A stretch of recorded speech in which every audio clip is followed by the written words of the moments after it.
विवेक एक बार फिर से अपने YouTube channel stock trading technique पर आपका हार्दिक स्वागत करता हूं। दोस्तों, आज भी हमने एक वॉलेटाइल सेशन कंप्लीट किया। बहुत बड़ी साइड नेगेटिव साइड पर ओपन हुए और एक शार्प रिकवरी, और जितना हम नीचे गिरे तकरीबन उतना ही हमने पॉजिटिव साइड पर ट्रेड किया और तकरीबन 100 पॉइंट्स पिछली क्लोजिंग से हम ऊपर क्लोज हुए। जिन स्टॉक्स के ऊपर मैं अपना ओपिनियन आपके साथ शेयर कर रहा हूं, ये सारे के सारे स्टॉक्स मैंने आज के ट्रेडिंग सेशन के लिए भी आपके साथ शेयर किए थे, जिसका लिंक नीचे डिस्क्रिप्शन बॉक्स के अंदर है।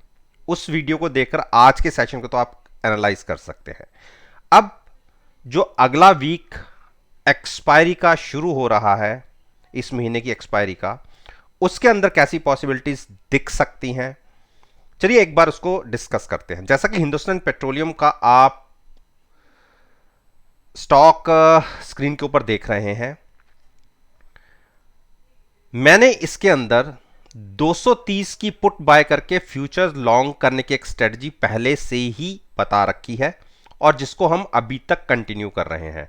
एक टाइम तो हम इसमें बहुत अच्छे प्रॉफिट पे आ गए थे जब यहां पर हमने 240 तक के टारगेट्स देख लिए थे, लेकिन प्रॉफिट नहीं लिया। ये हमारी वीकनेस थी।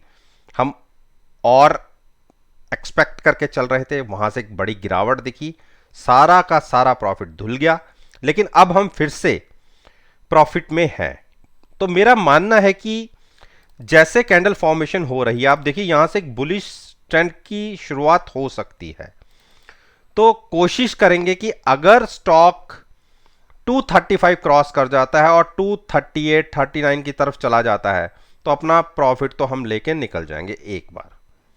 अब वो लोग जिन्होंने नई पोजीशन लेना चाहते हैं हिंदुस्तान पेट्रोलियम के अंदर, वो किस तरफ लें? देखिए, स्टॉक अभी बेरिश टेरिटरी में ट्रेड कर रहा है। मैं उनको सजेस्ट करूंगा जो शॉर्ट नहीं ट्रेड करते, वो 235 के ऊपर अगर ट्रेडिंग मिलती है तो eight the money put buy करके फ्यूचर्स को लॉन्ग कर लें। हो सकता है कि 240 हम फिर से देखें। आईटीसी एफएमसीजी का स्टॉक है और हमारी अपनी पोजीशन 210 की पुट बाय करके फ्यूचर्स को लॉन्ग कर रखा है हमने।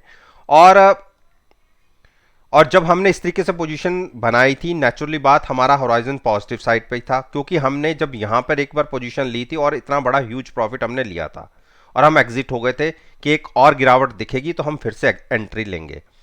वो गिरावट 210 तक कंटिन्यू हुई भी और वहां पर हमने एंट्री ली, अपने ट्रेड को कंटिन्यू रखा लॉन्ग साइड पर, क्योंकि नुकसान में हमारी आदत नहीं है कि हम अपने ट्रेड को एग्जिट करें, क्योंकि हमारी पोजीशन हेज होती है और हमें पता है कि हमारा मैक्सिमम लॉस कितना है।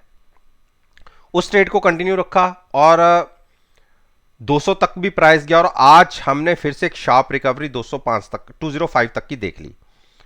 अब आगे क्या?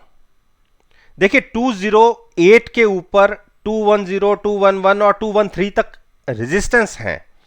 एक बार अगर इसने 215 क्रॉस कर दिया तो आप इसमें 220 और 230 तक की मूव्स फिर से देख सकते हैं। तो डिप पर बाइंग करने ही स्ट्रेटजी रहेगी, क्योंकि एफएमसीजी सेक्टर ऐसे पैंडेमिक सिचुएशन के अंदर भी अच्छा परफॉर्म करते हैं। तो इसीलिए हम डिप पर इसको बाइंग करने की ही स्ट्रेटजी बता रहे हैं। अब बात करते हैं मेटल सेक्टर हिंडाल्को की। देखिए, हिंडाल्को को मैंने कहा है अपनी पिछली वीडियो में भी। देखिए, पिछले अगर 5-6 दिन की मूवमेंट इसके लोस को देखें तो 9 डेज मूविंग एवरेज को होल्ड करता है और वहां से एक शार्प रिकवरी ले लेता है। लेकिन मेरा अगर पर्सनल व्यू लेंगे तो मैं इसको बाइंग करूंगा अगर गिरावट बढ़ती है 345 के आसपास तक आता है, 348 345, तो वहां पर eight the money put buy करके फ्यूचर्स को लॉन्ग करेंगे। हां, शॉर्ट करने की स्ट्रेटजी मैं इसमें क्रिएट नहीं करूंगा। डॉक्टर रेड्डी, देखिए डॉक्टर रेड्डी के अंदर मैंने आपसे अपनी कल की वीडियो में कहा था कि क्योंकि इतनी बड़ा एक जंप हम ऑलरेडी इसके अंदर देख चुके हैं और आरएसआई 72 73 के आसपास ट्रेड कर रही है, और मेरा मानना है कि जब इतने ऊपर आरएसआई चली जाती है तो एक गिरावट बनती है। आप देखिए, मैं पीछे भी आपको हिस्ट्री इसकी दिखा देता हूं इसी स्टॉक की। देखिए, यहां पर आए तो एक बड़ी गिरावट, 70 के पास आए तो एक बड़ी गिरावट, और उसके पीछे देख लीजिए आप, जब 75 76 के पे आए आसपास आए तो एक बड़ी गिरावट। तो इसी तरीके से अब आरएसआई तकरीबन 73 के आसपास ट्रेड कर रही है। तो इसलिए मैंने आपको अपनी कल की वीडियो में कहा था और पिछली वीडियो में भी बोला है कि अगर 5200 के आसपास या 52 से ऊपर जाके थोड़ा सा भी जा निकलता है तो हम वहां पर कंफर्टेबल होंगे इस स्टॉक को शॉर्ट करने के लिए। और उसके साथ में मैंने नेकेड पोजीशन कभी शॉर्ट करने के लिए नहीं बोली, उसके साथ मैंने कहा था कि आप वहां की at the money call buy करके फ्यूचर सेल करने की स्ट्रेटजी लीजिएगा। रीजन क्या था, जो ये एक गैप बना है, ये गैप फिल होने के लिए एक बार स्टॉक नीचे तकरीबन 5000 तक आ सकता है, 5000 के आसपास ये गैप फिल होगा।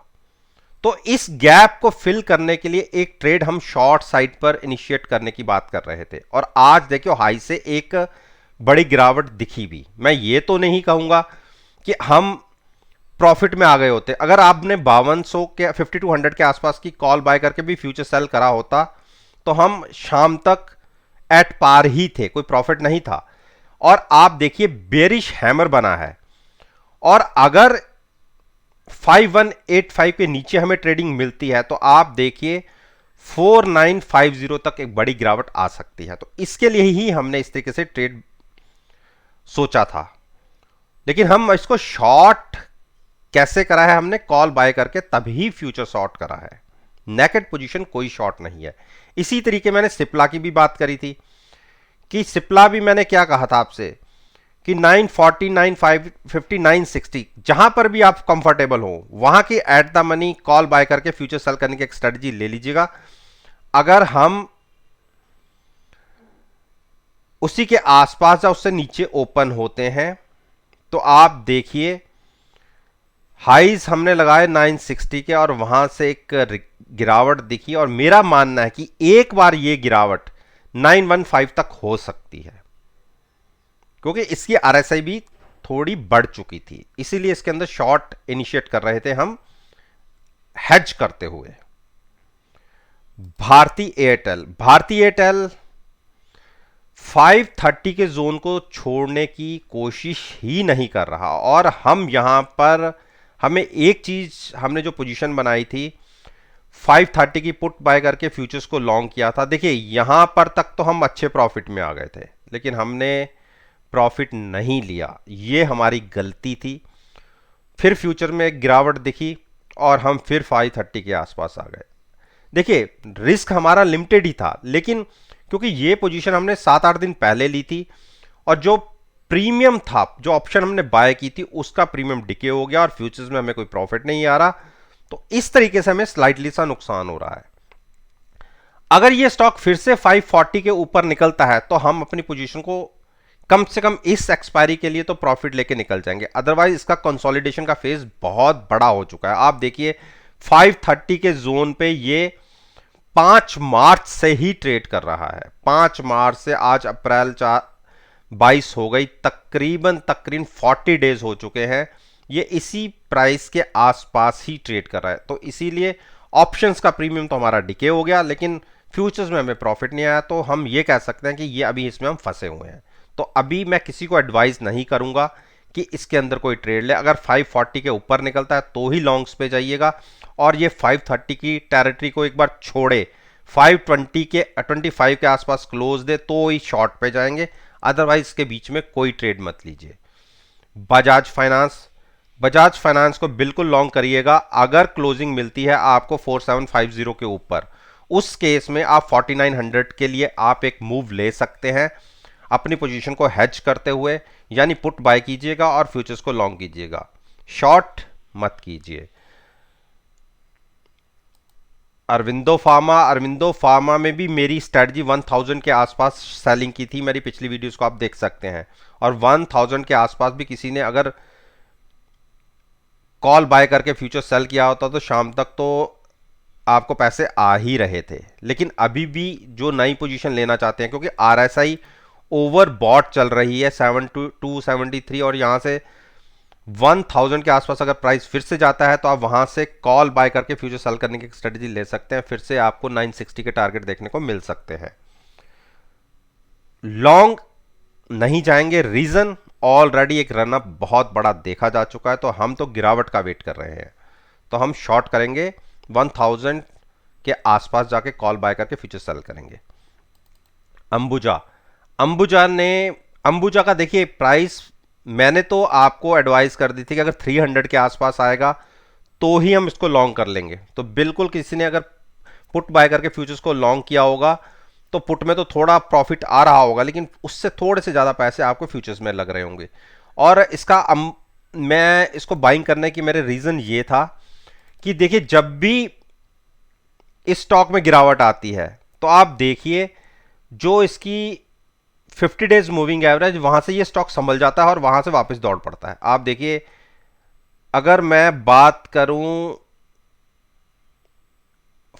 1 फरवरी से भी, 1 फरवरी को इसने क्रॉस किया था अपनी 50 डेज मूविंग एवरेज, उसके बाद ये स्टॉक एक बार भी उसके नीचे नहीं गिरा, आप देख लीजिए।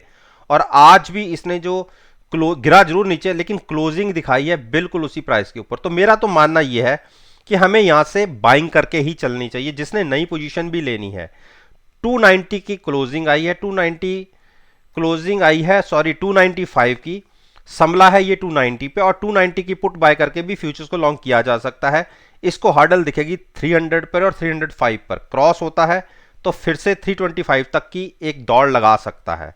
तो डिप पर बाइंग में ही रहिए, क्योंकि जब भी हम इस सिचुएशन से जो इस टाइम कंट्री के अंदर चल रही है, उसके बाद अगर इकोनॉमी को बूस्ट मिलेगी वो इंफ्रास्ट्रक्चर से मिलेगी। इंफ्रास्ट्रक्चर में मास कंजम्पशन का एक सेक्टर है सीमेंट सेक्टर, तो इसमें एक बड़ा रिवाइवल आएगा। तो उसको अगर थोड़ा सा लंबा व्यू लेते हुए अगर आप ट्रेडिंग करते हैं तो मान के चलिए आप अच्छा प्रॉफिट जनरेट कर सकते हैं। तो मेरा तो मानना है कि इसको 290 की पुट बाय करके फ्यूचर्स को लॉन्ग करने की एक स्ट्रेटजी रखनी चाहिए। तो दोस्तों ये मैंने निफ्टी इंडेक्स के 10 स्टॉक्स के ऊपर अपना ओपिनियन आपके साथ शेयर किया है, और मेरा मानना है कि अगर आप 23 अप्रैल के सेशन को मेरी इस वीडियो के साथ एनालाइज करेंगे, यकीन मानिएगा आपको बहुत अच्छे